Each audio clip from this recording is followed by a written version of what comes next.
안녕하세요. 말씀과 삶입니다. 안 하고 후회하면 100% 후회하게 되고, 그래도 하고 후회하면 몇 %라도 얻을 수 있게 된다 하는 말이 있습니다. 오늘의 말씀을 통해서 우리 모두 순종하는 삶이 되기를 간절히 바랍니다. 오늘의 말씀은 신앙의 회복을 위하여입니다. 회복은 안 좋아진 상태에서 다시 좋아지는 상태로 변한 것을 의미합니다.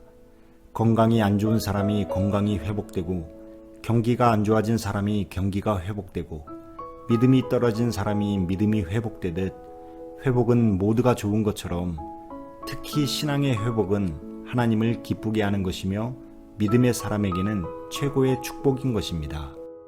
첫째, 믿음의 회복을 위해서는 마음의 자세부터 달라져야 합니다. 회복을 원하는 자는 마음의 도전과 각오와 결단이 평범한 사람과는 달라야 합니다.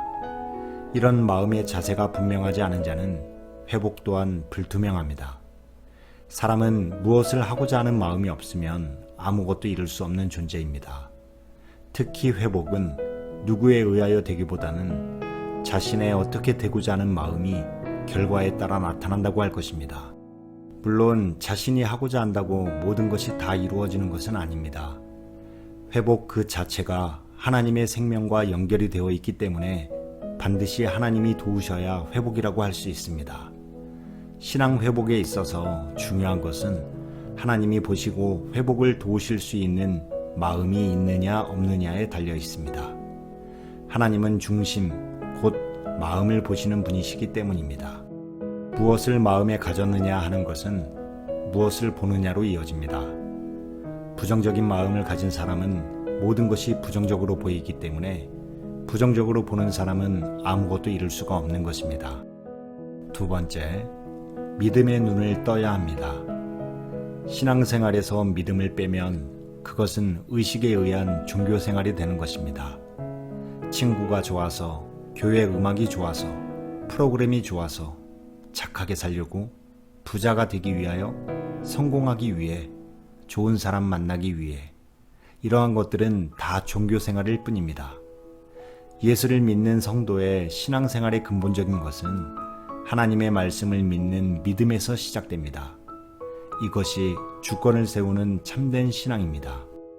누가복음 8장 43절과 44절 수로복의 여인은 예수님의 옷자락만 만져도 나음을 입겠다고 하는 믿음이 생긴 것입니다. 이것을 믿음의 눈을 떴다라고 합니다. 영적 눈이 떠진 자는 예수가 그리스도임을 고백합니다. 그러므로 이 믿음의 눈이 떠지면 확신과 순종과 뜨거움과 주를 위한 충성함이 있는 자가 되는 것입니다. 세 번째, 모든 회복의 과정에는 전심으로 집중하는 수고와 고생이 뒤따릅니다. 신앙생활의 모든 것은 그냥 주어지지 않습니다. 하나님의 말씀을 믿고 그 말씀에 의지하여 순종의 수고가 있을 때 하나님은 회복의 은혜를 베푸시는 것입니다. 전 세계적으로 온 코로나 바이러스 19 팬데믹은 세계의 경제에 엄청난 쓰나미로 덮치고 말았습니다.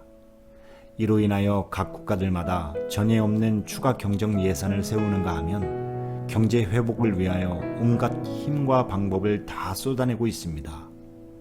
각국마다 실업자들이 발생하므로 하루아침에 일자리를 잃고 하루하루를 힘겹게 살아가는 자들이 넘쳐나고 있습니다. 이는 회복을 위한 그만한 대가를 지불해야 한다고 하는 것입니다. 특히 신앙 회복을 위해서는 더욱더 큰 대가를 치루어야 한다고 하는 것입니다. 이는 철저한 회개가 있어야 합니다. 눈물의 부르짖음, 그리고 자기를 부인하고 자기의 십자가를 지는 육신의 소욕을 죽이는 금식까지, 또는 작정 기도와 시간을 정한 기도 등 추가적인 대가가 있어야만 하나님은 역사하시어 회복해 하시는 것입니다. 다니엘은 하루에 3번씩 창문을 열고 예루살렘을 향하여 기도하였을 때 사자굴에 던짐을 받았음에도 하나님이 지켜주셨던 것입니다. 네 번째, 신앙 회복을 위해서는 자신과 더불어 교회 전체가 한마음으로 힘써야 합니다. 기도면 기도, 전도면 전도, 작은 행사라도 나 하나쯤이야 하는 생각을 버리고 모두가 참여해야 합니다. 교회는 사랑으로 만들어진 그물과 같은 사랑의 공동체인 것입니다. 그물코 하나하나가 성도 하나하나와 같은 것입니다. 그물코와 그물코는 서로 사랑의 올로 메어져 있어야 그물구실을 할 수가 있는 것입니다. 나 하나가 빠지면 그 그물은 제 역할을 할 수가 없습니다. 그러므로 우리가 이 모든 것에 앞서 회복되어야 하는 것은 바로 신앙의 회복입니다.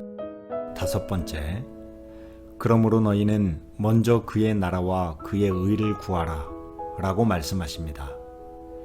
모든 일에는 우선순위가 있습니다. 우선순위가 바뀌면 결국은 모든 일이 헛수고가 될 뿐 아니라 문제를 해결하는 데 엄청난 금액의 손실과 시간이 소요됩니다. 우선순위가 바뀌면 오히려 일만 만드는 결과를 가져옵니다. 우선순위는 믿음의 사람에 있어서 가장 중요한 것이 될 수도 있습니다. 우선순위를 지키는 것은 톱니바퀴가 맞물려 돌아가는 것과 같습니다. 그러나 우선순위가 지켜지지 않으면 10을 얻을 것도 1도 못 얻을 수 있으며 오히려 더 큰 손실을 볼 수도 있는 것입니다. 그러므로 우리는 우선순위인 먼저 그의 나라와 그의 의를 구하여야 합니다. 신앙생활은 우선순위를 어디에 두느냐에 따라 엄청나게 결과가 다르게 나타나는 것입니다. 마지막으로 결론은 회복된 심령은 마음이 뜨거워집니다. 젊은이라고 해서 마음이 뜨거워지는 것이 아니며 건강하다고 해서 마음이 뜨거워지는 것이 아닙니다. 심령에 믿음이 회복되어진 자가 뜨거운 삶을 살아갑니다. 우리 모두가 심령이 뜨거워지는 믿음의 회복이 있으시기를 간절히 축복합니다. 아멘.